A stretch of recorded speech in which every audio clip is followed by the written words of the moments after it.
Ok. Então, vamos lá, né? Bom dia para vocês. O meu cumprimento aqui para a turma toda, né? Todas as referências técnicas e também, principalmente, para os nossos profissionais da atenção primária, que é a quem eu vou dirigir principalmente aqui, vou estar dirigindo a nossa conversa. Tá? Muito obrigado ao Sereste aí pela confiança, mais uma vez. E vamos lá, para um assunto que, para mim, é bastante espinhoso pela complexidade, pelo tamanho que ele tem. Né? Eu vou me ater a falar da intoxicação exógena, evitando ao máximo falar da toxicologia ocupacional, porque a toxicologia ela é muito complexa, envolve muita fisiopatologia, são muitas substâncias, enormidade de substâncias, e não adianta a gente ficar falando delas aqui se a gente não tem uma prática. O bom da gente aprender toxicologia ocupacional é quando surge uma suspeita, e aí então a gente pega aquela determinada substância e vai esgotar o conhecimento sobre ela, sobre a fisiopatologia, sobre toda a nosologia em que envolve aquele adoecimento e aquela substância. Né? Então, o meu objetivo principal aqui é lançar ideias sobre a identificação das possibilidades do adoecimento por uma intoxicação exógena relacionada ao trabalho. E, a partir daí, como fazer? Notificar, não notificar, em que momento a gente notifica ou não. Né? E isso tudo para quê? Claro, para que a gente vá intervir nessas condições de trabalho. Né? Eu sempre digo, não faz nenhum sentido notificar se isso não gerar uma intervenção. Então, é isso. Eu sei que é um assunto, eu falo que é espinhoso, porque, na verdade, eu talvez tenha, talvez como vocês também, né, mais dúvidas do que certezas em relação a ela. Mas o momento é esse, da gente partilhar tanto as dúvidas quanto algumas certezas também que a gente tem. Né? Eu sempre gosto de começar conversando, lembrando sempre, né, que a saúde, assim como o adoecimento, ele tem vários determinantes. Há sempre uma multicausalidade em relação ao adoecimento e à saúde. Determinantes da saúde, idade, gênero, os fatores hereditários que estão envolvidos aí, o estilo de vida de cada um dos indivíduos, sedentarismo, cigarro, atividade física, a história de vida de cada um, quando foi que começou o seu trabalho na vida, né? Além disso, a questão das redes sociais e comunitárias de apoio que a gente tem. Né? Quais são as redes familiares de apoio? De que forma que a gente conduz a nossa vida de uma forma a tê-la saudável, né? E sem adoecimentos, se possível. Né? E também aqueles fatores sociais bastante importantes e bastante determinantes da nossa condição de saúde, da nossa condição de adoecimento, da nossa condição de felicidade ou infelicidade também, né? Que são as condições de vida e de trabalho. Então, as questões de emprego, as questões de saneamento, o acesso aos serviços sociais de saúde e outros, né? As condições de moradia, de habitação, as questões relacionadas à educação, a questão da alimentação, da produção agrícola de alimentos, em que forma que isso se dá, e o ambiente de trabalho. Correndo por fora disso tudo, porém bem mais importante, na verdade, que tudo isso, são as grandes condições socioeconômicas, culturais e ambientais que gerem uma comunidade, um município, um estado, um país, um mundo. Tanto é que a gente vê a interferência que tem no aquecimento global em todas as faces da nossa vida, principalmente da nossa saúde. Né? Então, há sempre multideterminantes nisso. Mas, entre os determinantes sociais da doença, o trabalho é, sem dúvida, aquele que mais interfere. Ou seja, a pessoa tem uma intoxicação por chumbo. Não é porque ela entrou em contato... Estou vendo ela, não. Oi, está me ouvindo? Perdão, estão me ouvindo? Ah. Tá. Sim, estamos Tá sim. bem. Não é porque a pessoa entrou em contato com chumbo. É porque ela teve um contato com chumbo em condições de trabalho que propiciaram isso, em condições de proteção ou não, que propiciaram isso, em condições da educação que ele teve, da informação e do conhecimento que ele tem, do próprio processo de trabalho, que envolve o chumbo e que exige uma série de cuidados, se ele tem esse conhecimento ou não, do investimento que o empregador, quando a pessoa é empregada, faz em relação às questões de trabalho. Então, não tem como a gente não entender que o adoecimento pelo trabalho ele é realmente fruto dessa grande desequilíbrio que tem entre o capital e o trabalho, entre aqueles que detêm os bens de produção e aqueles que produzem. O lucro, infelizmente, em capitalismo como o nosso aqui, ele realmente se sobrepõe às condições de trabalho. Faz-se muita economia, e eu digo isso como médico do trabalho com mais de 30 anos, ele se sobrepõe muito às condições de segurança e saúde. Você investe para produzir muito, mas investe pouco ou muito mal em segurança e saúde no trabalho, ainda que não seja caro. E isso eu não estou dizendo de grandes empresas, grandes empresários, não estou falando só disso, não. Eu estou falando disso no pedreiro autônomo, no cara ali do boteco da esquina.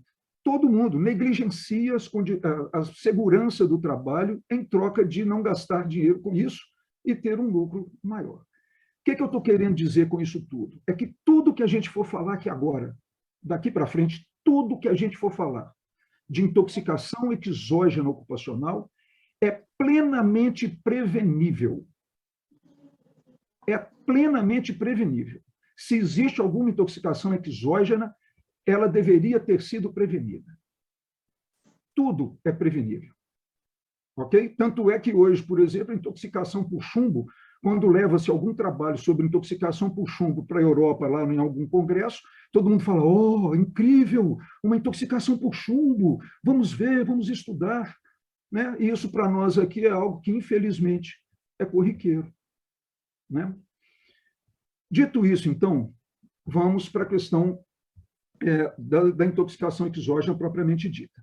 Mas, atenção, toda vez que eu falar aqui alguma coisa que envolva trabalhador, para nós é qualquer pessoa que exerce uma atividade de trabalho, independente de estar inserido no mercado formal ou informal, seja no trabalho de trabalho familiar, doméstico, o que quer que seja.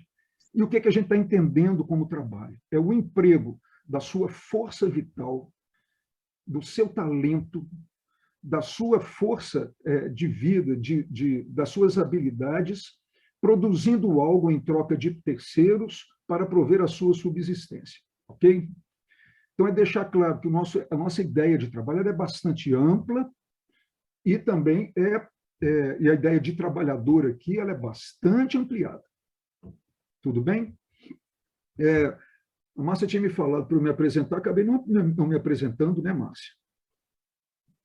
Pois é, eu vou me apresentar aqui. Ainda é tempo, Sávio. Ainda é tempo, ainda não entrei no assunto propriamente dito. Né? Então, eu sou Sávio, sou médico do trabalho há 30 anos. Quando eu entrei lá, o meu cabelo era pretinho, né? E foi branqueando a partir do momento que a gente foi trabalhando ali, né? Mas não usei pigmentos.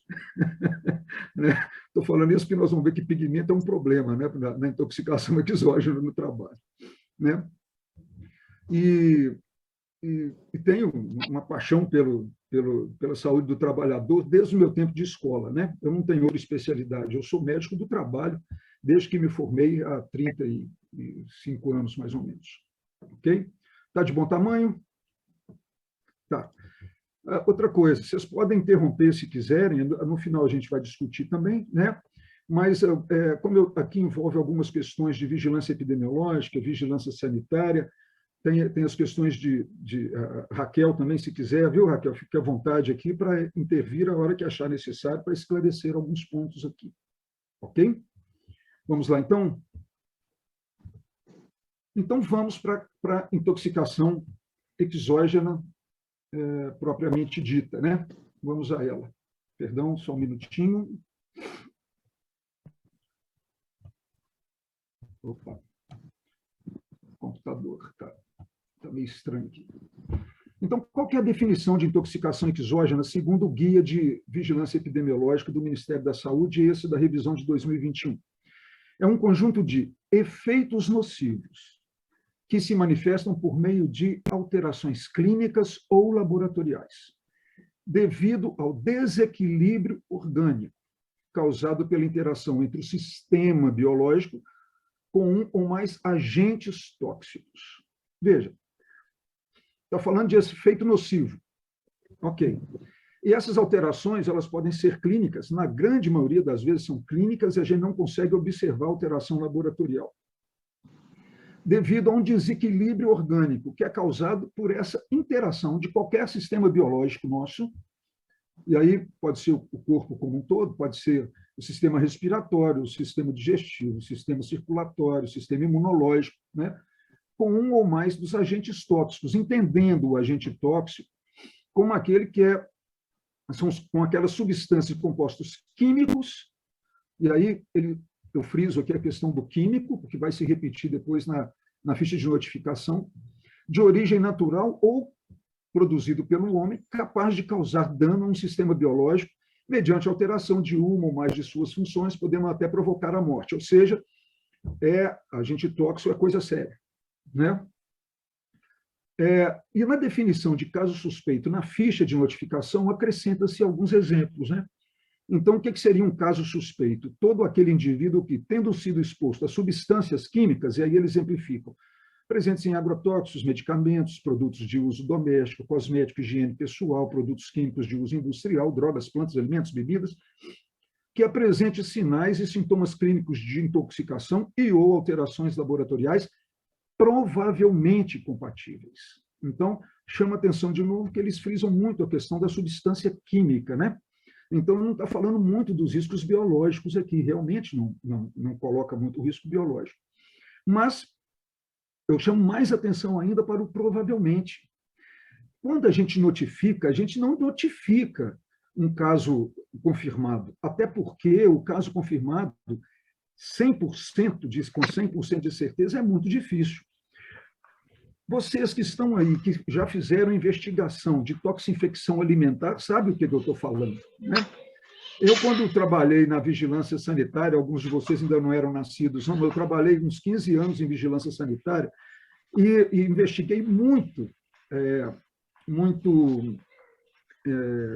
intoxicação alimentar, né? E nessas intoxicações alimentares, a gente tinha lá que recolher o material todo, né? O alimento suspeito, a refeição suspeita, fazia análise daquilo tudo, reunia depois todos os comensais, entrevistava todos os comensais, depois calculava as taxas de ataque, que eu nem sei se hoje em dia a gente faz esse cálculo de taxa de ataque por alimento, né? E no final disso tudo, a gente ainda, talvez, de vez em quando, nem sempre conseguia colher algum material biológico também, e a gente sempre chegava à conclusão daquilo que era mais provável, mas a gente rarissimamente chegava à conclusão com 100% de certeza, aquela certeza inequívoca de qual bactéria em qual alimento que foi, né? Eu acredito que atualmente ainda aconteça esse tipo de dificuldade, mas é por isso, nós estamos notificando a suspeita. E nós notificamos a suspeita para quê? Para investigar, né? Então, isso aqui é fundamental na notificação. Se ela não acontece, não se investiga.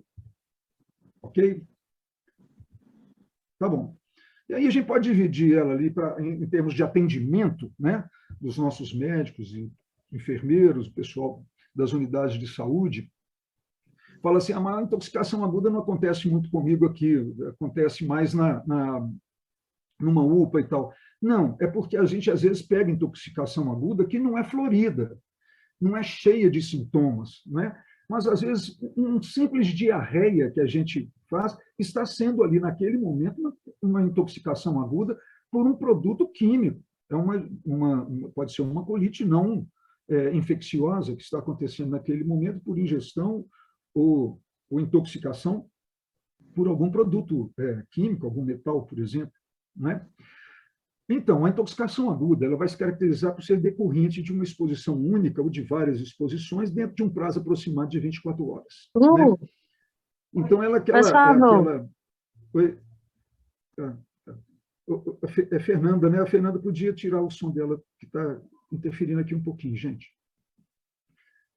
Posso continuar, pessoas? Pode, Está indo bem Sá. até aí? Tá bom.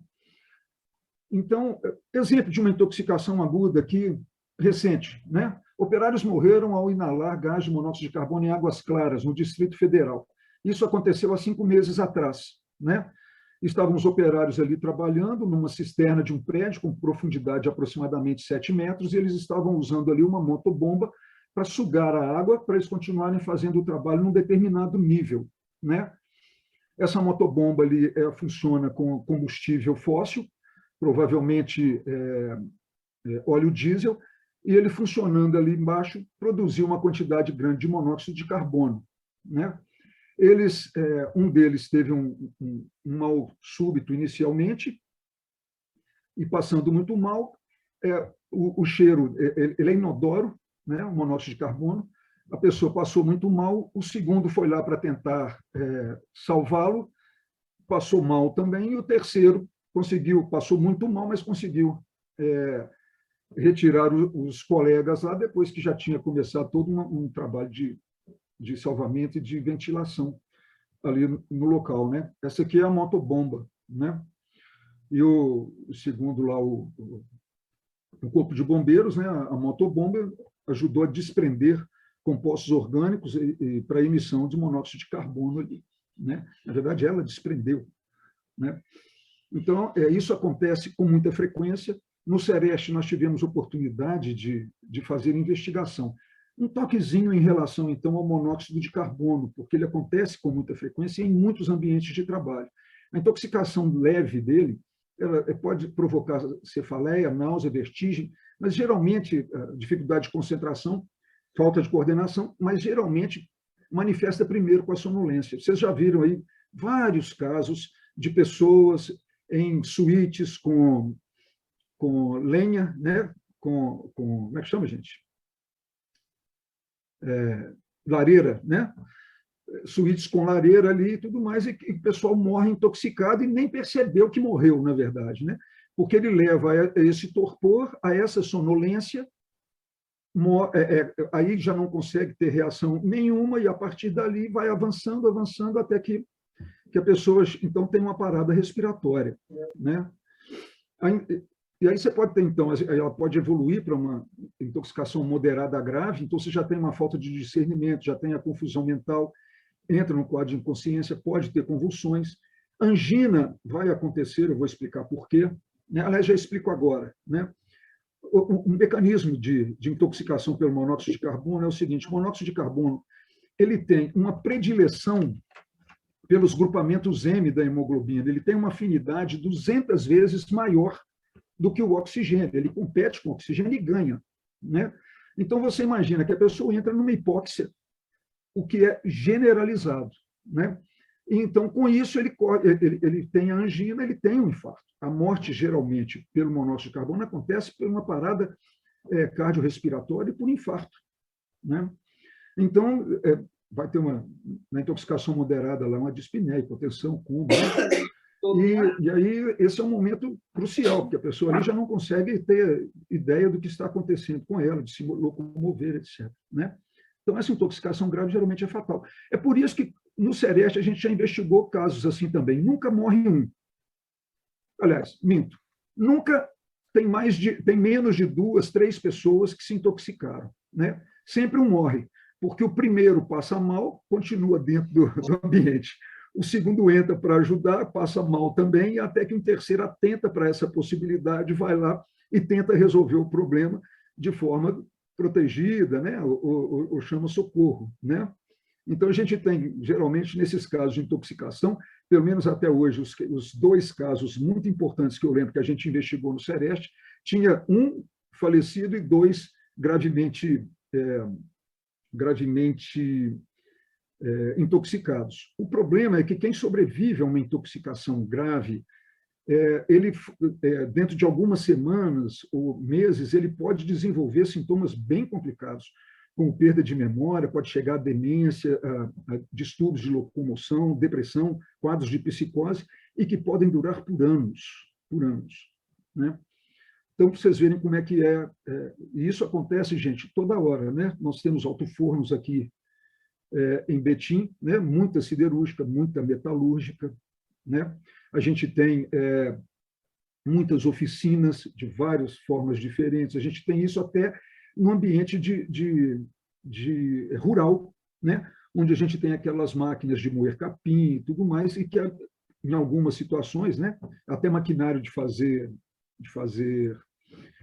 aspersão aí de agrotóxico, tem pequenos motorzinhos ali produzindo monóxido de carbono. Tá? Tudo bem até aí, gente? Posso continuar? Está cansativo já, não? Podemos ir. Ok. E a intoxicação crônica, né? Falamos da intoxicação aguda e a intoxicação crônica. Essa pode atingir diversos órgãos com manifestações as mais variadas possível. Então, prestem muita atenção. Nós vamos, inclusive, voltar a falar sobre isso, mas prestem muita atenção naqueles sintomas que a gente acha que não é nada. Então, aquelas manifestações neurológicas leves, aquelas alterações imunológicas, aquelas alterações hematológicas, que você fala, pô, mas o cara está sempre com uma anemiazinha aqui, está sempre com uma leucopenia discreta, uma plaquetopenia, né? As alterações dermatológicas, que às vezes vêm acompanhadas de outras manifestações, como diarreia, problemas hepáticos, né? As alterações renais, sim, aquela alteração renal que você chega a falar, mas o cara não tem nada, mas essa creatinina dele está alta, repetidamente alta. O que está acontecendo com a creatinina desse cara? O que está acontecendo com o rim desse cara?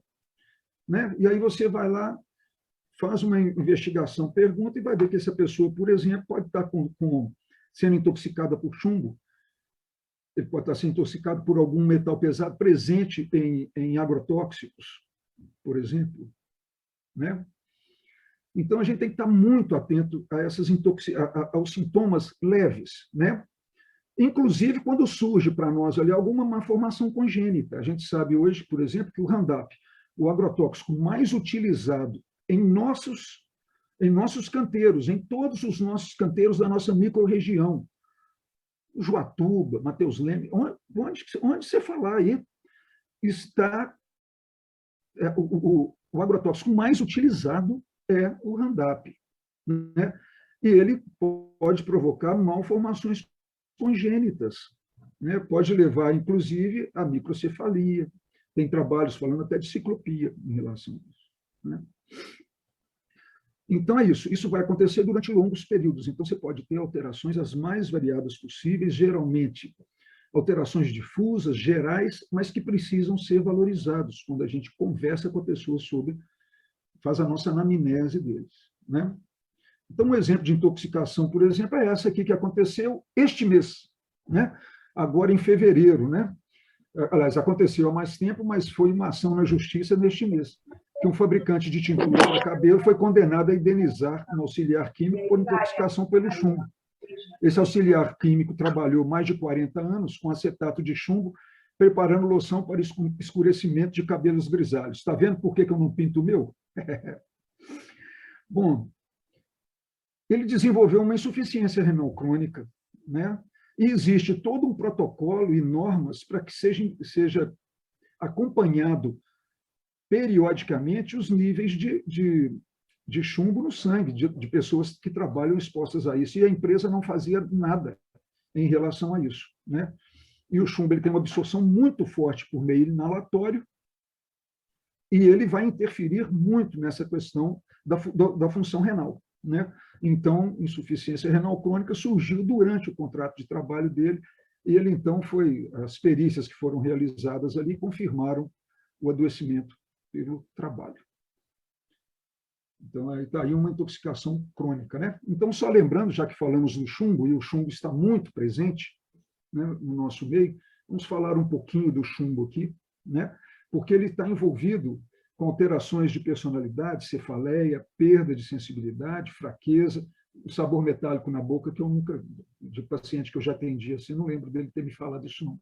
Instabilidade na locomoção, falta de apetite, vômitos, constipação intestinal, cólicas abdominais, dores em ossos e articulações, hipertensão arterial, anemia e danos renais. Qual que é a questão do chumbo? O chumbo tem uma predileção por medula óssea. Ele se acumula na medula óssea, ele acumula nela, né? E tem predileção também pelos plexos nervosos, principalmente os do trato gastrointestinal, e por plexos, e também pelo sistema nervoso central. Daí essas alterações que a gente observa com mais frequência nele. O chumbo ele é muito danoso para o sistema urinário, né, para os rins, né?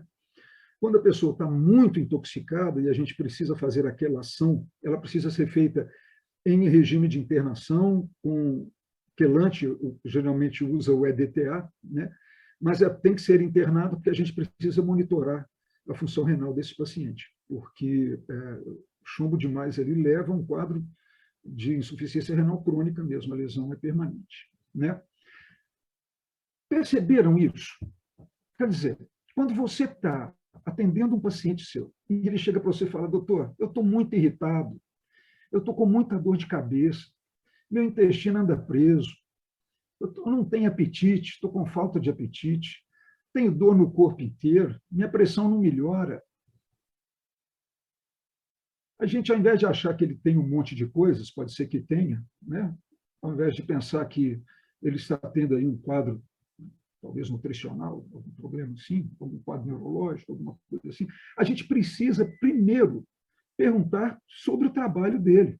Porque se esse cara, por exemplo, fala para nós que ele trabalha mexendo com minério, e esse minério tem chumbo, se ele trabalha com reforma de bateria elétrica, se ele trabalha com reforma de radiadores, se ele trabalha recolhendo sucata, e essa sucata tem chumbo, e ele tem que fazer polimento, ou corte, ou lixamento desses materiais de chumbo. Se ele trabalha com tintas, tinturas, pinturas, né, grande parte delas, para mexer na coloração dela, é necessário ter uma base de chumbo, né? Se ele trabalha com soldas, se ele trabalha com pigmentos, né, que podem ter presença de chumbo, então nós estamos diante de uma imensa possibilidade aí dele ter uma intoxicação exógena pelo chumbo.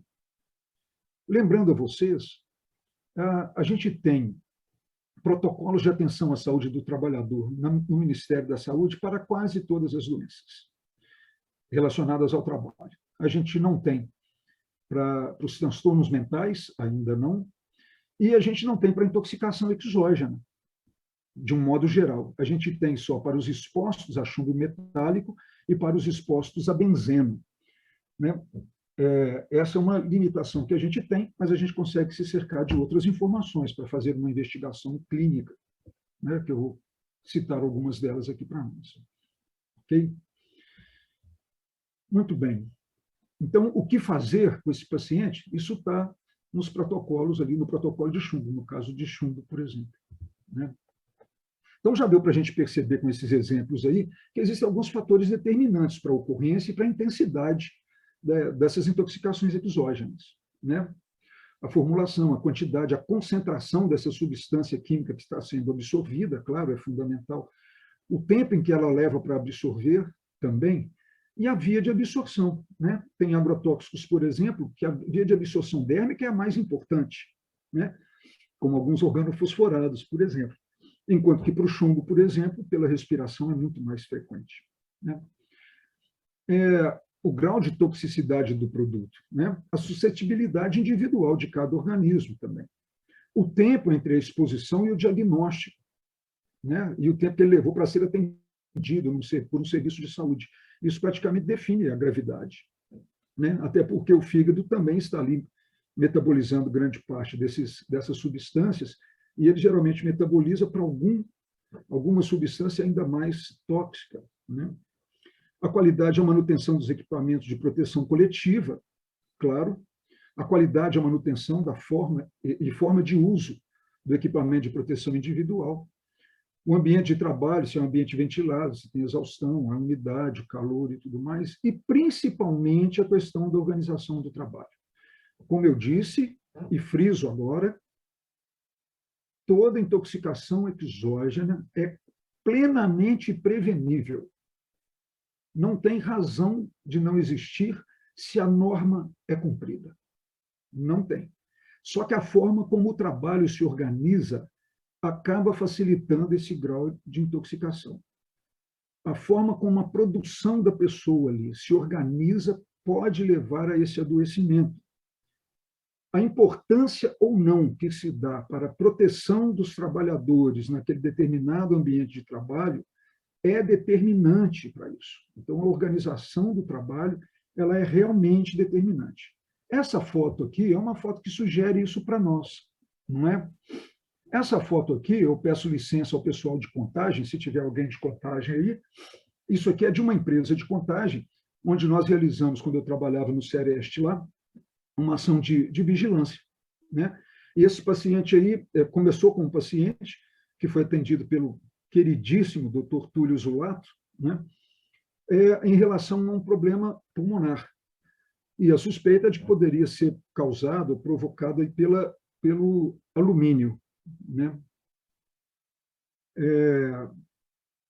Bom, ele trabalhava numa fábrica de panelas de alumínio. E a fabriqueta, esse aqui é o ambiente da fábrica, que vocês podem perceber que é um ambiente muito adequado, né? É só olhar as paredes, o piso, né? A parte elétrica, que já dá um sinalzinho ali para nós, né? Que a gente tem um fio ali da parte elétrica, eu não sei o que eles usam para aquilo ali. Tem um barulho muito intenso, um ruído muito intenso de lixamento e corte de rebardas das panelas que são produzidas, né? E essa luz que entra, que penetra por ali, não é porque à tarde tem um lindo ar bucólico, né? Todo o alumínio ali ele é derretido em grandes latões, e esses latões possuem, nesses latões são colocados carvão vegetal e o alumínio para ser derretido nesse calor. Aí que o alumínio tem um ponto de fusão não muito elevado, né? E aí eles pegam esse material, e você está vendo perto dos pés desnudos do pessoal aqui, todo mundo com esse uniforme chamado chinelo havaiana, né? E fazendo uso, virando o alumínio líquido incandescente dentro de formas que ficam dentro dessa parte de areia, né? E a pergunta é, por que vocês não usam bota? Porque a gente precisa sentir a areia sob os pés para a gente ir pisando e cercando o alumínio. As pernas desses trabalhadores aí tinham cicatrizes horrorosas de queimadura pelo alumínio líquido incandescente. Todos eles tinham essas queimaduras. Aí, né? Aí a gente observa ali a proteção contra a aspiração de alumínio, como é que ela se dá ali, né? Aquilo que parece inicialmente engraçado, né? Eu costumava dizer que eu achava engraçado, dizendo que a pessoa queria era que os bons pensamentos não saíssem da cabeça, por isso usava ali. Isso, na verdade, denuncia um problema sério, né? Seja de investimento, da vigilância, né? Do empregador em relação à segurança do trabalho, né? O equipamento que já é inadequado, que não tem o filtro para esse tipo de aerodispersóide, para fumos de alumínio, né? E um calor intenso nesse local ali, fazendo com que a pessoa tenha que retirar para poder respirar minimamente na hora que está fazendo esse tipo de trabalho, né? Então, está aí a grande interferência realmente, né, da organização do trabalho, um exemplo claro para nós aqui de que a organização do trabalho talvez seja o fator mais importante na prevenção de uma intoxicação exógena. Ok? Vamos em frente. Bom, então nós temos ali uma possibilidade de suspeita, né? Como é que a gente vai entender isso, né? A gente pega qualquer sintoma, já que esse sintoma pode ser sempre inespecífico ou ser causado por diferentes agentes tóxicos mais variados possível, né? Inúmeros e inúmeros. Então, nós precisamos ter uma anamnese mais bem estruturada para conversar com esse paciente. No mínimo, a gente precisa conversar sobre a ocupação dele e entender quais são os riscos químicos aos quais ele está exposto ali, né? Mas também, claro, não só abrir para a questão da ocupação, mas também não fechar na questão da ocupação, né? Porque o histórico de saúde dessa pessoa é muito importante, né? A gente sabe, por exemplo, que o uso do álcool ele mobiliza tremendamente o chumbo que está acumulado na medula óssea de uma forma abrupta. Ou seja, uma intoxicação crônica vira, de repente, um quadro agudo gravíssimo pela mobilização que o álcool, a cachaçinha que o cara tomou ali, provocou. Né? A gente não pode fechar a nossa conversa, a nossa anamnese, na questão da ocupação, mas a questão da ocupação precisa ser muito bem pensada. Ok? Saber o que foi utilizado e quanto. Saber qual é o agente, a quantidade utilizada. Para isso, vale tudo. Né? Às vezes a gente pede ao paciente e fala assim com ele, olha, o senhor trabalha com os produtos químicos lá? Traz para mim, por favor, bate uma foto do rótulo dele, né? Ou então, fala para mim se tem a FISPIC, né? O cara nunca vai saber exatamente o que é isso, mas a gente pode solicitar isso para o empregador, né? Em algumas situações, né? Ou então traga o nome do produto, e a gente então vai investigar a FISPIC dele na internet. FISPIC, qualquer produto tem. Até álcool 70, você vai encontrar uma FISPIC dele.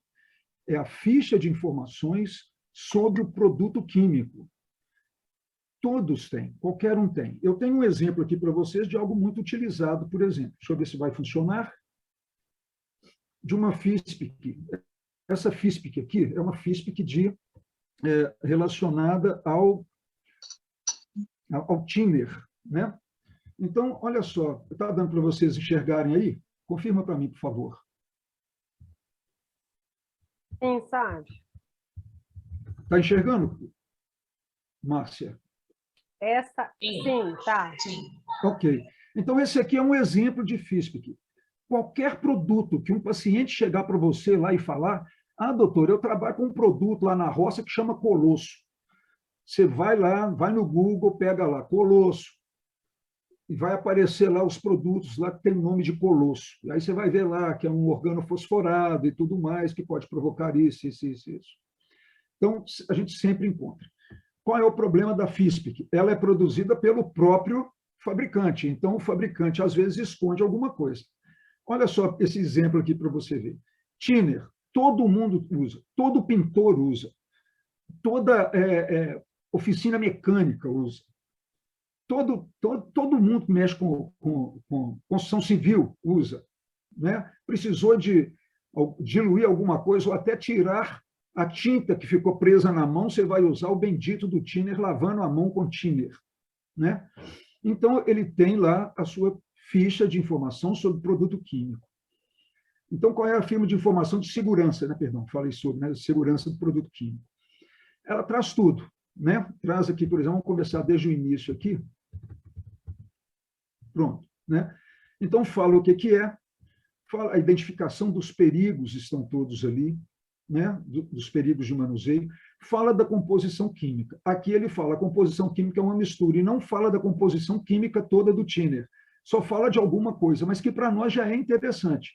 Por exemplo, tem 30% de tolueno, um derivado do benzeno altamente irritante, e que pode provocar várias possibilidades, tem várias possibilidades de intoxicação que a gente vai ver um pouquinho para frente. Né? Então, isso já levanta para nós várias suspeitas de problemas, por exemplo, hematológicos que essa pessoa possa ter. Né? E aí, então, ele continua falando o que pode acontecer se acontecer uma inalação, que ela é bastante irritante da pele, o que tem que ser feito, no caso de digestão, de contato com os olhos, etc. e tal. Né? E vai falando lá do thinner, né? As medidas de combate a incêndio, derramamento, todos são mais ou menos dessa forma. O manuseio e o armazenamento, como é que se dá, o controle de exposição, né? Como é que tem que ser feito, e aí fala da proteção para quem mexe com thinner. Eu quero saber se algum de vocês já viu algum pintor trabalhando com thinner, usando óculos de segurança, avental de PVC, máscara com filtro químico contra vapores orgânicos, luva de borracha, de látex para isso. Imagina se vocês já viram alguém trabalhando com thinner, né? Pode ser um sapateiro, né? Alguém trabalhando com thinner usando esse tipo de de coisa, né? E isso leva a gente à displasia sanguínea, no mínimo, né? Em função lá do nosso tolueno, né? Bom, aí fala da estabilidade. Nas informações toxicológicas, lá embaixo tem um detalhezinho ali que ele chega e fala, pode provocar câncer. Mas espera aí, o tolueno, ele está entre os provavelmente cancerígenos, mas ele ainda não é um cancerígeno da mesma classe, por exemplo, do benzeno. Ele não é isso ainda. Então, por que pode provocar câncer? Aí, vai lá embaixo, fala assim, informação referente ao tetraoxicromato de zinco, compostos de cromo hexavalente. Uai! Cromo hexavalente está presente nisso? Tá, mas cromo hexavalente é altamente tóxico, altamente cancerígeno, né? Então, aqui a gente já tem outra possibilidade. Olha só, se esse cara está desenvolvendo um quadro de câncer nasal, de faringe, tem outra, de fígado, que ele também pode provocar, caramba, então provavelmente nós estamos diante aqui de uma intoxicação que pode estar acontecendo em função do thinner que esse cara usa cronicamente na sua atividade de trabalho. Perceberam? Olha a importância que tem da gente entender qual que é, da gente entender o trabalho como um fator que pode estar provocando sintomas que às vezes podem até passar despercebido. Essa irritação de pele, como é que pode? Né? Assim, tem uma vermelhidão, uma rachadura na pele, a gente falando, é o tempo, está muito seco. Não, isso pode ser uma micose aí. A gente tem que perguntar qual que é o trabalho dele, como é que é o trabalho dessa pessoa, com o que ele está usando.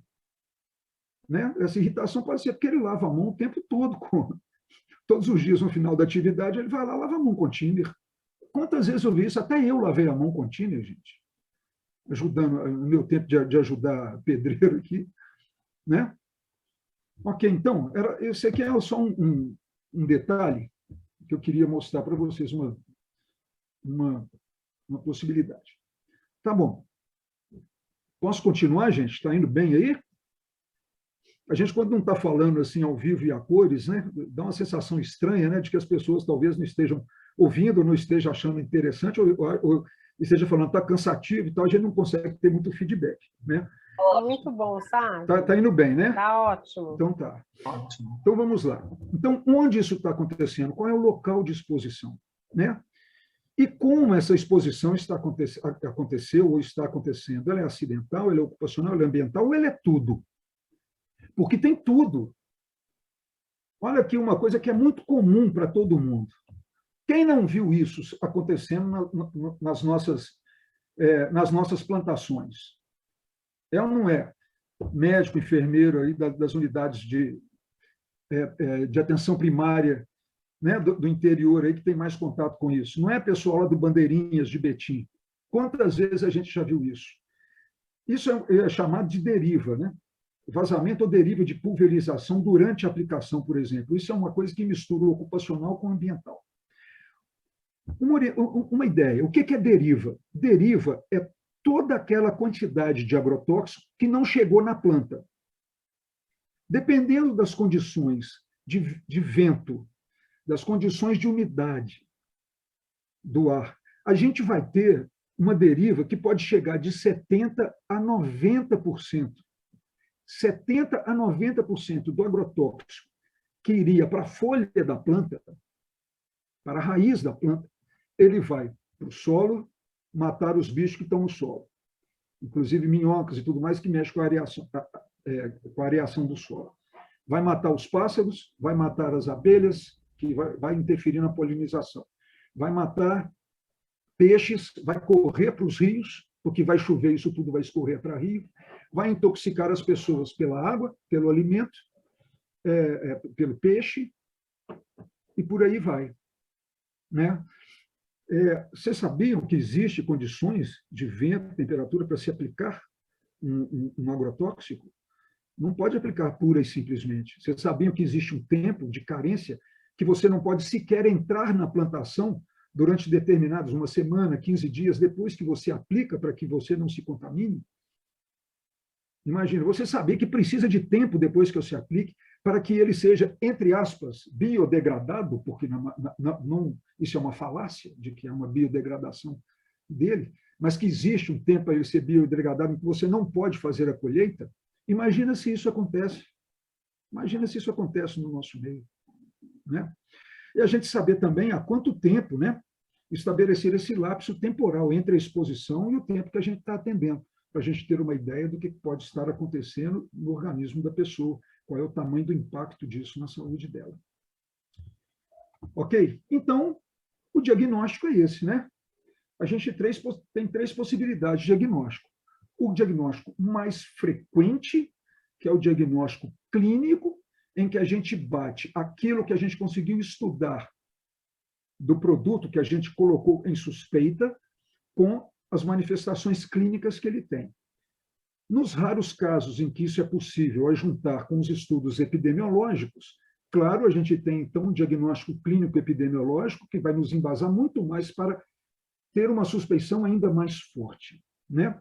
E nos raros casos em que isso é possível avaliar do ponto de vista laboratorial, a gente vai lá, claro, e vai fazer, mas a gente precisa ter muito cuidado com o diagnóstico laboratorial.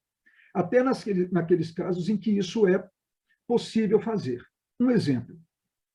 Certa vez, no Sereste, chegou uma demanda de vários agentes de zoonose de um município da nossa microrregião que tiveram o exame de colinesterase deles, eritrocitária, elevado. E isso, então, parecia ser, segundo a avaliação das pessoas e do médico que os atendeu lá, uma intoxicação, então, pelo organofosforado que eles utilizavam no combate ao Aedes aegypti. Né? E eles tinham realmente um teor, às vezes não muito alto, baixo, leve, médio, mas que foi imediatamente entendido por todos, pelo médico, pela gerência e pelos próprios trabalhadores, como uma intoxicação pelo organofosforado, porque ele é um inibidor da acetilcolinesterase. Então, ele aumenta bastante a acetilcolina nas sinapses nervosas. Você tem as síndromes colinérgicas aí, os efeitos muscarínicos, nicotínicos, que não adianta a gente falar muito disso aqui agora, a gente dá só uma pincelada nele. Né? Mas, e, se necessário, depois você pode me pedir que eu forneço, não tem problema não, vocês têm todos aí, né? A grande maioria aí tem o meu WhatsApp, é só solicitar que eu forneço aí para a gente estudar junto. Né? Mas, então, nesse caso, por exemplo, quando chegou, eu falei, uai, está todo mundo bem, está todo mundo ótimo. Cara, mas por quê? Eu falei, não é a colinesterase elevada, é a colinesterase baixa. Ele é um inibidor da colinesterase. Foi difícil demover as pessoas da ideia de que estavam intoxicadas. Mas, então, por que a gente tem a colinesterase alta? Por vários motivos. Que pode ser, por exemplo, de diabetes, ou de problemas nutricionais, ou, eu até peguei isso aqui, obesidade, você pode ter um aumento dele, hipotireoidismo, você pode ter um aumento da colinesterase, em alguns casos infecciosos, me parece, e que não tem absolutamente nada a ver com isso, ele não tem significado. Né? Mas a colinesterase baixa, sim. Claro, não tem significado, entre aspas, né? Porque tem alguns problemas de fígado, em que a colinesterase plasmática, né? A butirilcolinesterase, ela é produzida de forma acentuada, e isso é um indicador de doença no fígado. Né? Mas, na maioria das vezes, a colinesterase eritrocitária ela não vai ter esse significado. E a gente tem que ter cuidado também do que pedir. Né? Porque, por exemplo, a pessoa pode ter uma suspeita de intoxicação pelo manganês, pelo ferro, por alumínio, por zinco, mas a gente fala assim, então vamos dosar o manganês no sangue. Não adianta. A gente pode dosar o manganês no sangue para outras coisas. Mas para avaliar uma exposição ocupacional ao manganês, isso não é possível, assim como vários outros metais também não. Porque ele não guarda essa linearidade entre o grau de exposição que a pessoa tem com o adoecimento dele, uma intoxicação que ele tem. Você pode ter manganês alto com uma exposição baixa, você pode ter manganês baixo com uma exposição elevada. Uma coisa não quer dizer exatamente a outra. E por isso, então, a gente não dosa esse tipo de produto, mas dosamos outros. E aí eu vou mostrar para vocês aqueles em que são possíveis, em que é possível dosar muito rapidamente, porque eu quero mostrar para vocês a fonte, né? Porque a partir dessa fonte a gente consegue ir estudando. né? Vamos lá.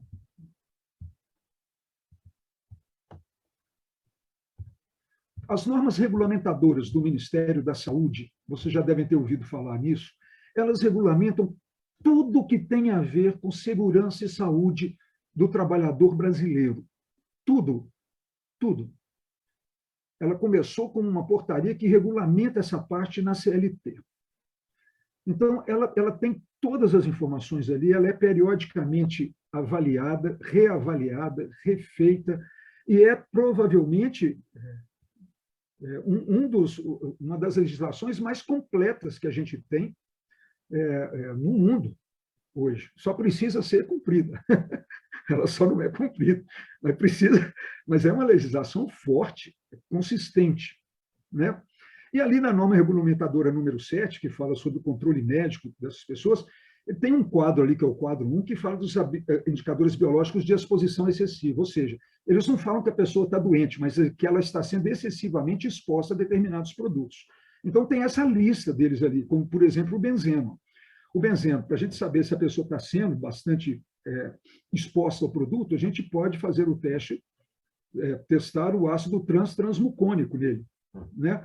Só que isso tem que ser feito no final da jornada, né? E a gente tem que estar atento de que existem, pode ser encontrado em populações expostas não ocupacionalmente ao benzeno também, como, por exemplo, vizinhos muito próximos de um posto de gasolina, podem acreditar, né? Existem trabalhos que mostram que na vizinhança, ali naqueles 50, 100 metros do posto de gasolina, você pode ter pessoas intoxicadas pelo benzeno, né? Outro exemplo ali, lá embaixo, o cromo hexavalente, né? Você pode dosar esse cromo na urina, né? Desde que seja no início da jornada do seu último dia do final de semana, do último dia da sua semana de trabalho, no início da jornada e no final da jornada, porque aí você vai conseguir fazer. Então, não é de qualquer jeito, não. A gente precisa pensar com muito carinho, assim, se pode ser dosado ou não. Ok? Então, você tem ali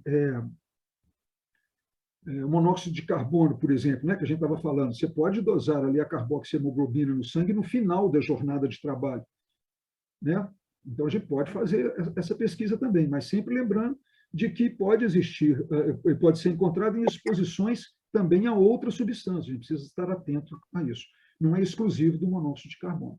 Mas aquilo que tem uma indicação biológica ali, com significado clínico, aquilo que você dose e fala, esse está intoxicado, são muito poucos.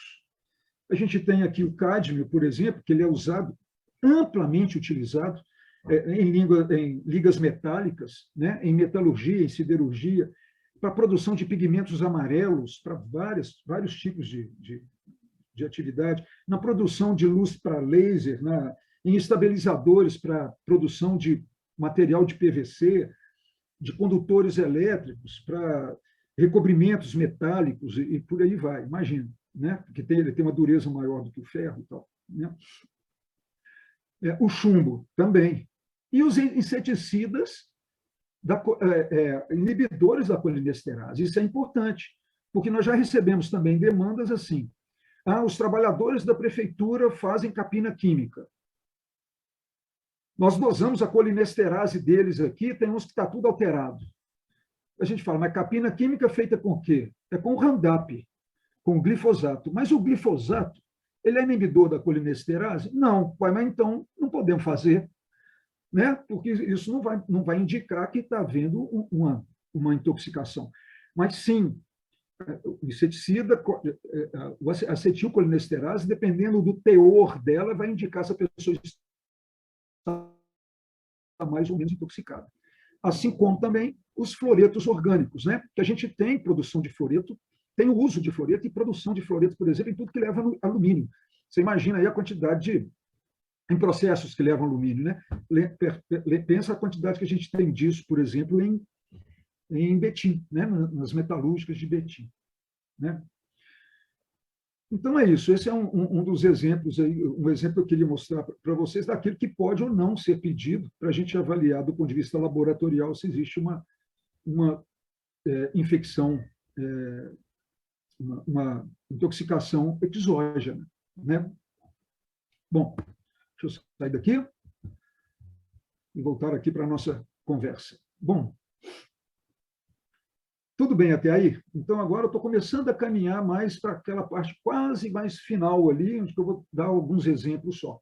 Mas, então, aqui a gente também já consegue perceber algumas dificuldades, né? Para a gente identificar, definir, notificar um caso de intoxicação exógena. A gente não sabe com o que está lidando.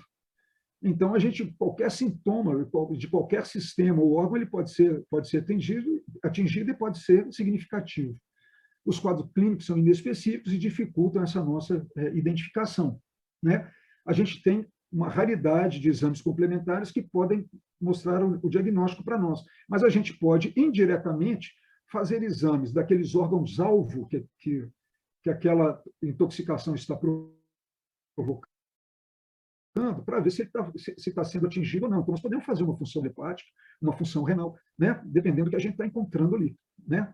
Até raio-x, no caso de alguma fluorose e coisas do gênero, né?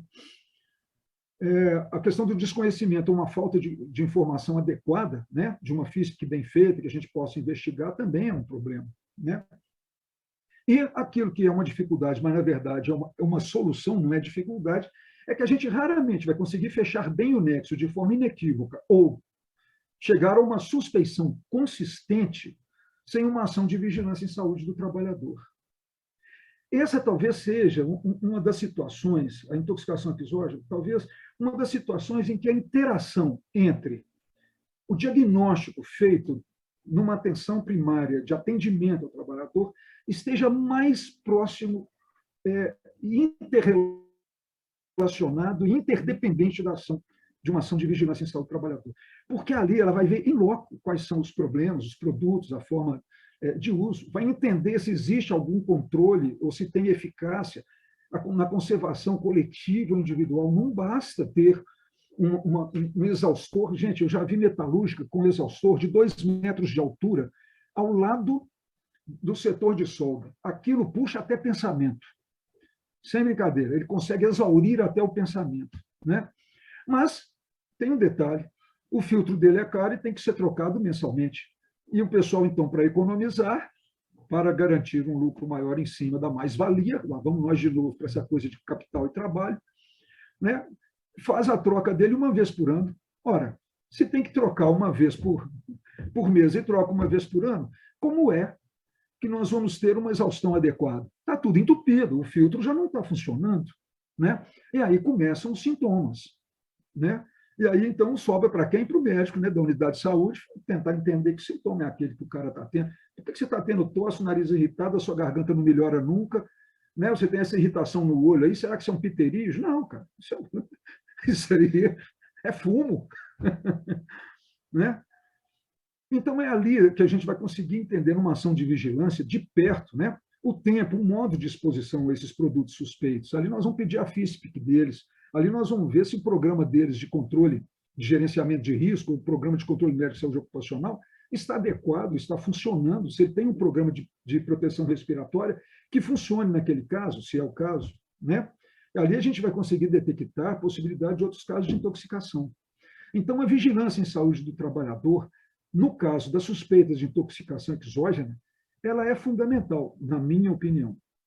Na maior parte das vezes, ela é decisiva se a gente vai conduzir isso como uma intoxicação exógena relacionada do trabalho ou não, se a gente vai conduzir isso como uma questão ambiental, mais do que uma questão relacionada ao trabalho, ou seja, se a gente não vai conduzir, a gente vai encaminhar para quem pode nos ajudar nesse sentido, né? É aí que a gente vai fazer, né? Toda essa conduta, nós vamos emitir CAT ou não, notifica, não notifica.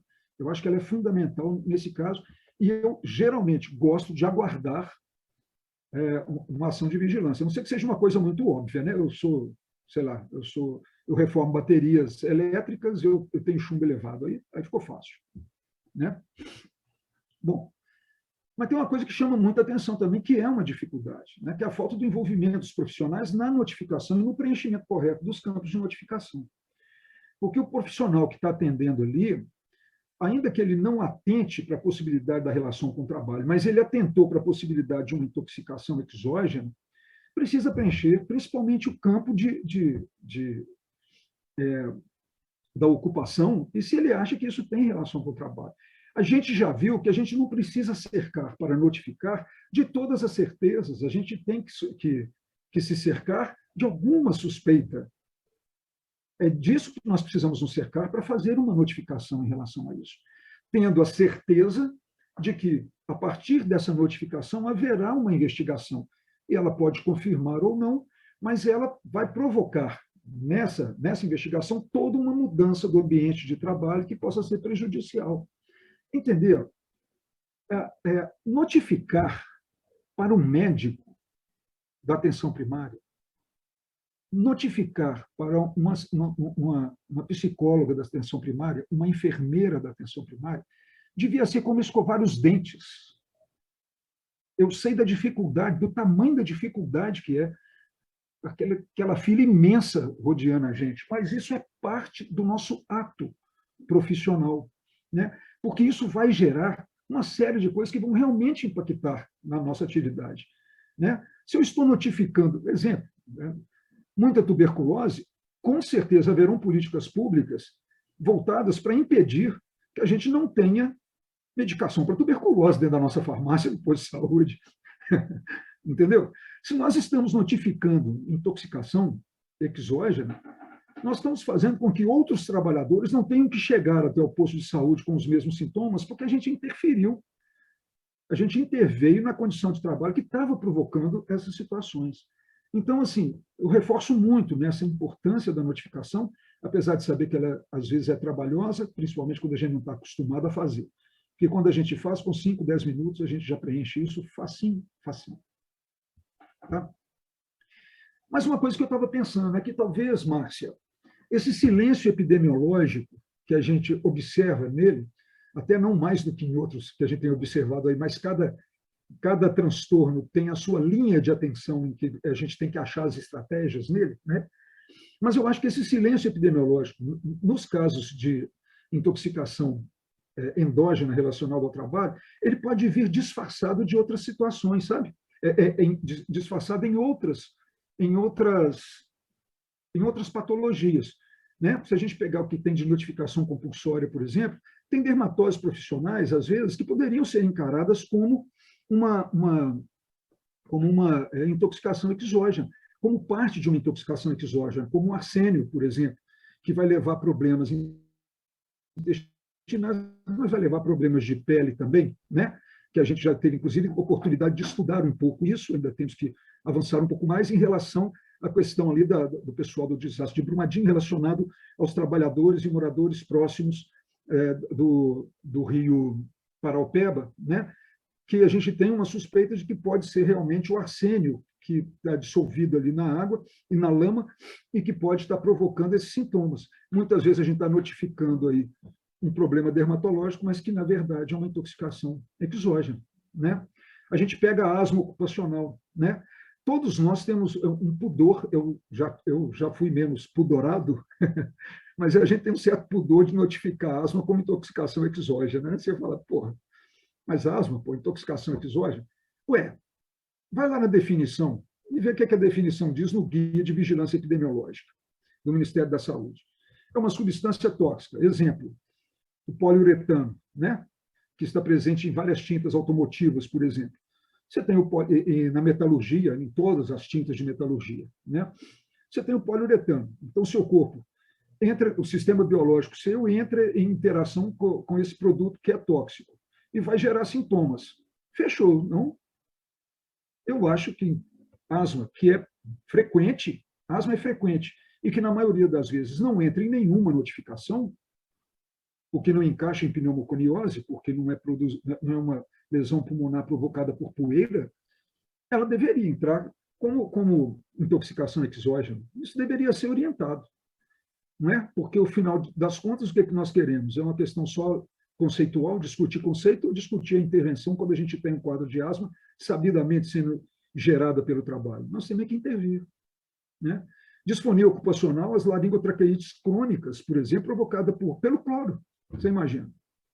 Né? Que pode ser provocada por cloro, pelo uso do cloro, pela volatilização do cloro, diariamente, você passando por aqui, você pode ter uma disfonia, transtorno mental nem se fala, né?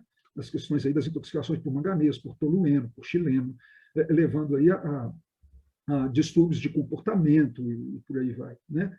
E o câncer relacionado ao trabalho, que é uma enormidade. Mas isso me fez pensar o seguinte: todo câncer, quase, né, quase todo câncer relacionado ao trabalho, né, relacionado a algum risco químico no trabalho, quando ele era pequenininho, lá na infância dele, ele foi uma intoxicação exógena.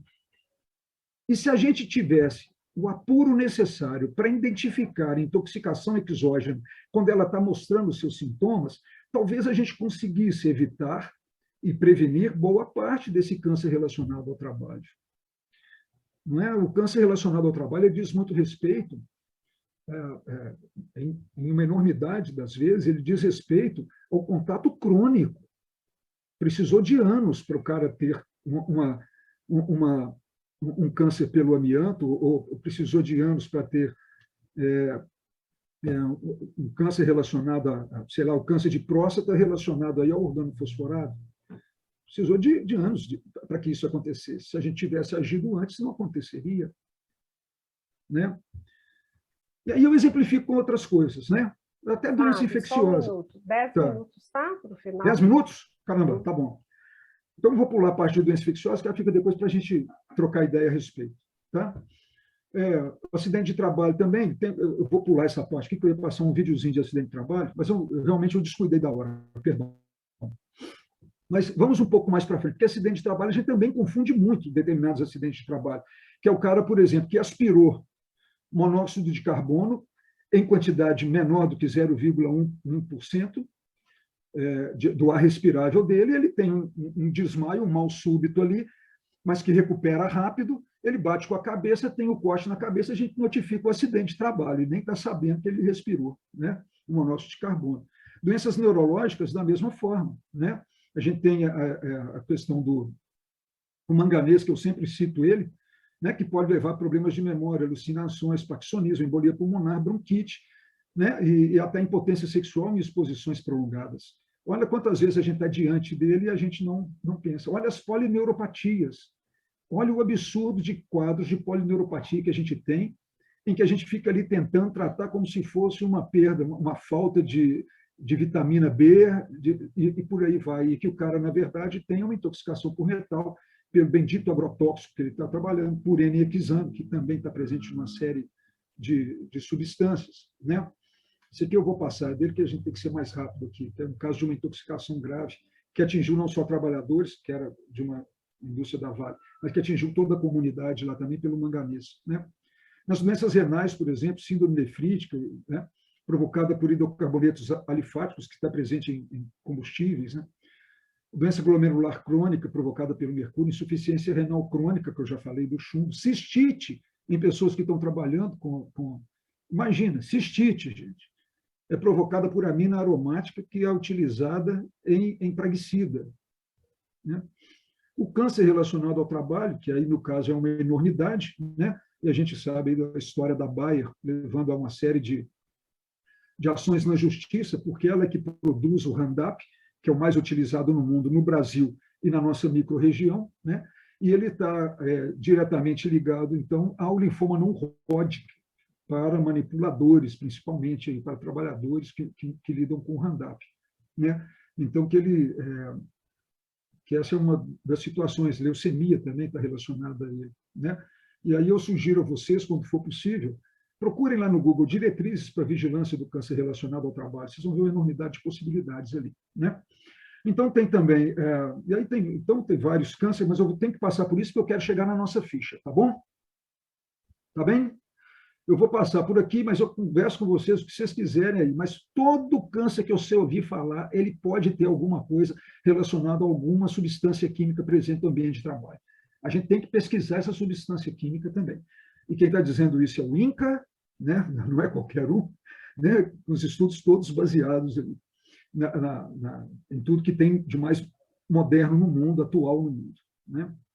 Então, a angina pectoris ali, né? Hipertensão arterial provocada pelo chumbo, laringotraqueite, perfuração do septo nasal, as pneumonites, até doença endócrina, como hipotireoidismo, relacionado também ao uso de tintura para DINCs, por exemplo, ou para agrotóxico, né? Transtorno mental, que é um absurdo de possibilidades ali, né? Porque eu acabo tendo também transtorno mental orgânico. As perdas auditivas, que eu já disse, que podem ser provocadas, até labirintite pode ser provocada por agrotóxico, né? Você tem ali a perda auditiva por solventes, as doenças hematológicas aí de todas as possibilidades. As osteomusculares, até gota, gente. O chumbo ele vai interferir no funcionamento tubular do rim lá. E com isso ele vai reter chumbo, ele vai reter ácido úrico na corrente sanguínea, ele vai levar a gota, que é reversível. Imagina, né? Se a gente entender a intoxicação, né?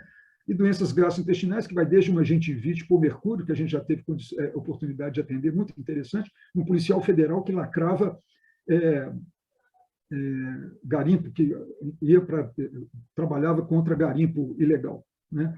E por aí vai, né?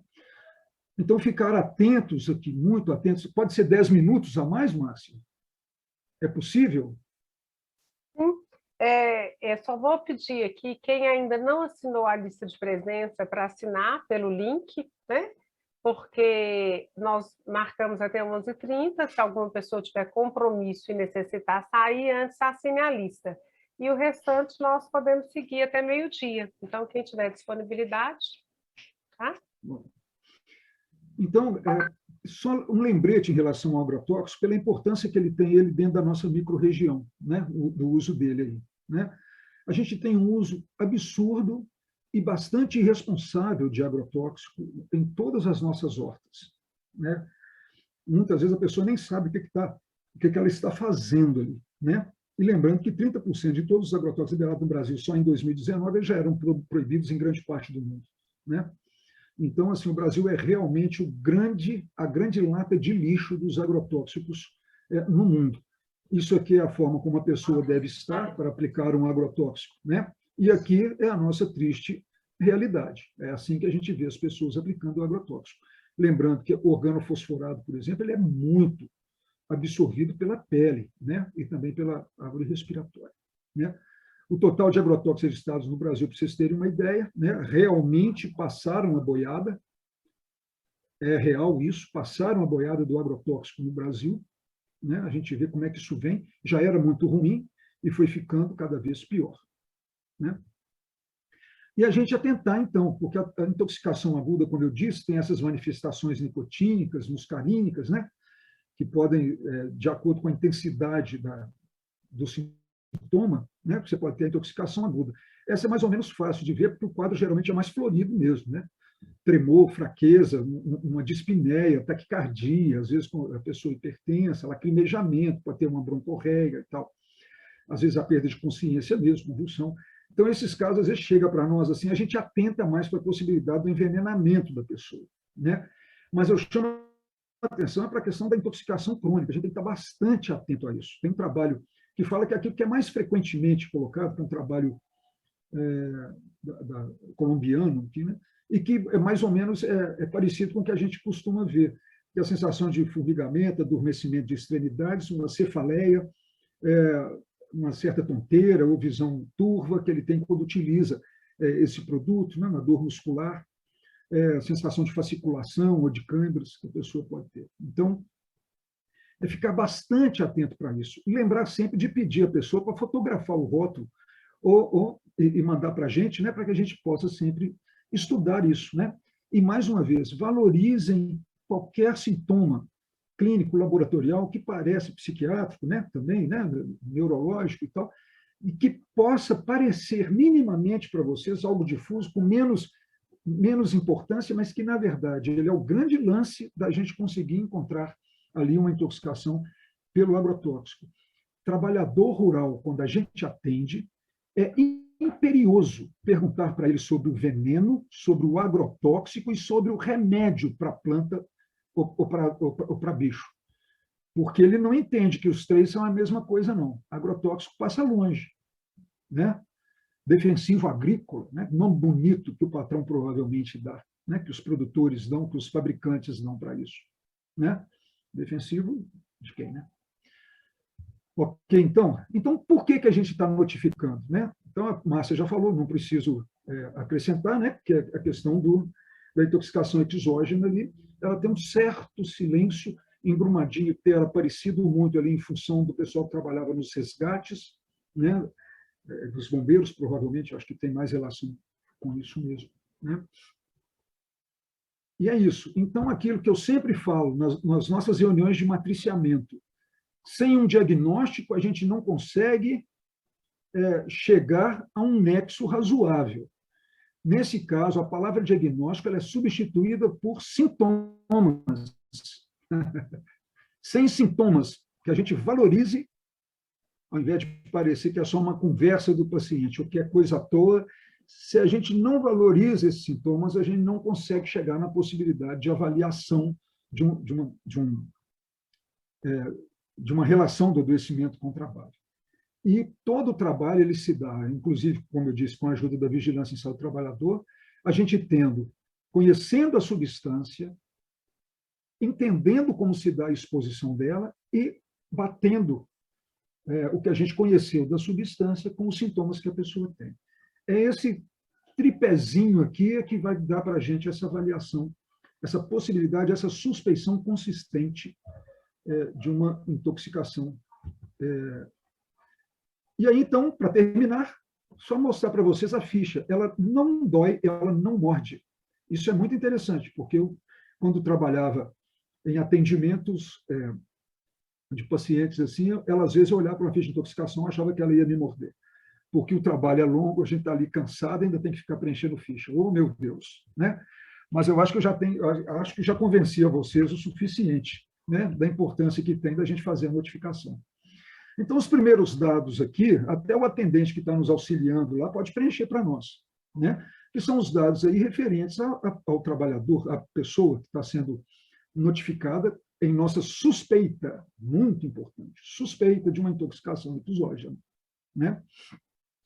São os dados ali de residência da pessoa, da escolaridade, etc. E tal. E aí a gente vai para a parte mais de baixo da folha anterior, onde a gente chega num dos campos mais importantes, que é colocar qual é a ocupação. E isso me chama muita atenção para uma coisa. Eu acho que os profissionais de vigilância epidemiológica que recebem e avaliam essas fichas, eles precisavam ter um conhecimento, talvez um pouco mais aprofundado, sobre os riscos químicos inerentes às variadas profissões, ou pelo menos às mais comuns, sabe? Porque dali talvez ele fosse um filtro também importante para falar, opa, está com uma intoxicação que aconteceu no lar, na residência, mas espera aí, ela é cabeleireira. Caramba, será que isso aí não pode ser uma intoxicação exógena dela fazendo o serviço dentro do salão dela, dentro de casa, e está falando que é no lar, por exemplo? Um dos exemplos, né, que poderia ser. Então, uma coisa que talvez seria interessante a gente pensar, né? E aí, então, vem os dados ali embaixo do local de trabalho da pessoa, que a gente, então, vai preencher. E aí, então, a gente vai para o agente tóxico dele, que é bastante amplo, a gente sempre vai achar alguma coisa ali. Se a gente tem o dado do agente tóxico, a gente coloca. E tem um espaço específico para agrotóxico, tamanha a importância e o impacto que isso tem na vida, na saúde, no futuro desse trabalhador, de toda a comunidade, na verdade, de todo brasileiro que consome algum alimento, né? Porque, como eu disse, a porteira está aberta, né? Vale qualquer coisa. Nós estamos tendo gente aí intoxicada, com câncer e tudo mais, usando organoclorato, que é proibido no Brasil há muito tempo, mas que a porteira está aberta. Entra de várias formas, né? Então vem o nome do agrotóxico, em que situação que a gente acha, tem 3 opções para a gente colocar, porque às vezes a pessoa faz tudo, né? Então, a exposição mais provável que a gente considera ali, tem 3 possibilidades da gente colocar ali, né? A circunstância em que aconteceu, se o uso é habitual no trabalho ou não, né? Se a gente coloca o que tiver que colocar ali, e mais embaixo, então, para finalizar, né, o tempo decorrido entre a exposição e o atendimento, como é que foi que aconteceu esse atendimento ali, e a gente, então, tenta colocar o que a gente considera ali numa intoxicação, que ele coloca confirmado, e aí a gente tem medo de colocar confirmado e não precisamos, porque a gente vai colocar ali o que a gente considerou como a grande suspeita nossa e vamos colocar no critério da confirmação a gente coloca o clínico epidemiológico, que é o que a gente conhece mais, ou então coloca o laboratorial, caso apareça alguma coisa, e está de bom tamanho, porque isso vai ser divulgado, vai ser investigado, né? Então, é isso que eu queria falar, né? Assim, terminar com essa questão da notificação, entender a importância que isso tem, tanto como o final de uma avaliação que a gente faz desse paciente, mas entendendo que ele é o ponto de partida para várias ações que vão impactar a vida dele, a vida da comunidade, a vida desse trabalhador e a nossa própria vida como trabalhadores que estão atendendo a essas pessoas, tá bom? Quem não tem meu WhatsApp, anota aí. Esse celular ele nunca sai do meu lado, mas eu vejo ele umas 2 vezes por dia. Eu posso encaminhar qualquer material que vocês quiserem. Podemos fazer aí pode mandar algum caso, discutir caso. Os colegas que já fizeram isso sabem que eu respondo, né? Então, assim, qualquer coisa, detalhe que quiser, detalhe sobre alguma substância, falem comigo. Eu estou à disposição de vocês. E o Sereste, claro, vai estar sempre à disposição para a gente avaliar juntos essas situações, tá bom? Muito obrigado pela paciência aí, né? Me ouvir falar, feito um pobre na chuva, né? Ô, Sávio, acho que nós podemos abrir uns minutinhos, né, para quem quiser, se tiver alguém que queira fazer alguma pergunta. Alguém fez uma pergunta aqui, se a Fernanda Machado, né, disse que está perguntando se o Sereste Betim possui algum grupo de discussão sobre casos. Ela é lotada na vigilância ambiental, no programa Vigipec, está querendo saber. Não temos esse grupo instituído, Fernanda. O que nós fazemos é toda sexta-feira, na reunião de equipe nossa, a gente leva aqueles casos que a gente tem alguma dúvida, algum ponto, para discussão em equipe. E nessa mesma reunião de sexta-feira, a gente pode também agendar algum tema mais específico, alguma coisa que a gente queira discutir. Então, se você quiser depois fazer contato conosco, né, para falar de alguma situação específica, a gente pode pensar nisso, sim. Gente, nós estamos aí abertos para perguntas, se alguém quiser fazer. Márcia, está me ouvindo? Sim. Eu queria só aproveitar e agradecer, porque eu já faço meus agradecimentos e nós continuamos, né? Agradecer ao Sávio pela disposição, por nos proporcionar, né, uma aula, e assim, eu falo que nós precisamos sempre, cada vez mais, investir em conhecimento, em educação em saúde. É isso que faz a diferença, né? Os profissionais, os trabalhadores que fazem o SUS e fazem com muita qualidade. Eu fico pensando assim, eu quero ser atendida por um profissional, mas que esse profissional sempre esteja disposto a ouvir e que compreenda. E isso, assim, essa capacitação, discutir, educação, investir nesse trabalho, assim, é muito bacana. Então, muito obrigado, sabe, por nos proporcionar nesse momento. Agradecer a toda a equipe do Sereste, que tem engajado e que tem feito a defesa do trabalhador. Agradecer a participação de todos, agradecer a participação da nossa diretora, a Ariane, né, que está aí inscrita como Fábia, que nos apoia e tem nos apoiado também. Eu acho que é isso, é uma rede, né? E todos com o mesmo propósito. E é isso. Bom, Sávio, então não temos nenhuma pergunta, né? Reforço aqui o que o Sávio falou, os municípios, né, que pertencem à área de abrangência do Sereste Betim, eu vi que tem pessoas aqui de outros municípios, mas os que pertencem à nossa área, né, especialmente, a equipe do Sereste está à disposição, todos os municípios têm seus apoiadores no Sereste, Sávio já colocou seu telefone, seu e-mail, e isso é real, né? Estamos todos à disposição para discutir o caso que vocês quiserem relacionado aí à saúde do trabalhador. Então é isso, gente. Muito obrigada e mais uma vez, parabéns, Sávio. Obrigado. Foi muito bom.